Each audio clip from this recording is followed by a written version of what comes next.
muy alta, no estoy muy incómodo, pues me tengo que echar encima de él.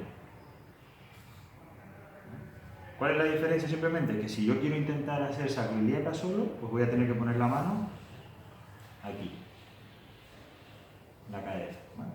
Tengo que girar un poquito y agarrar. Al principio van a estar incómodos, no van a saber ahí cómo ir la mano aquí. Bueno, se trata de coger esa zona entre el glúteo y el sacro. Aquí. Si quiero hacer lumbar, la mano la meto entre su mano y lo que hago es focalizarme más aquí. El movimiento lo voy a generar aquí. En vez de poner la mano aquí abajo, voy a casi agarrar con la otra mano aquí. ¿Sí? Y si lo puedo hacer con las rodillas, verán que tienen un plus, porque lo van a hacer mucho más fácil.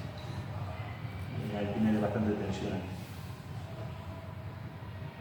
Hacer dos maniobras a la vez, ¿no? Sí, si quiero focalizar más aquí, si quiero hacer más arriba, pues con la mano esta tengo que coger la zona lumbar, ¿no? Y esta mano aquí apoya. Aquí, bueno.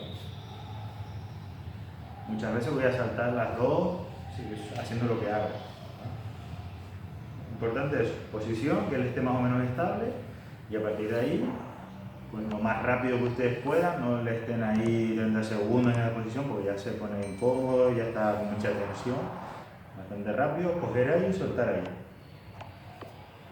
Coge aire, suelta y suelta.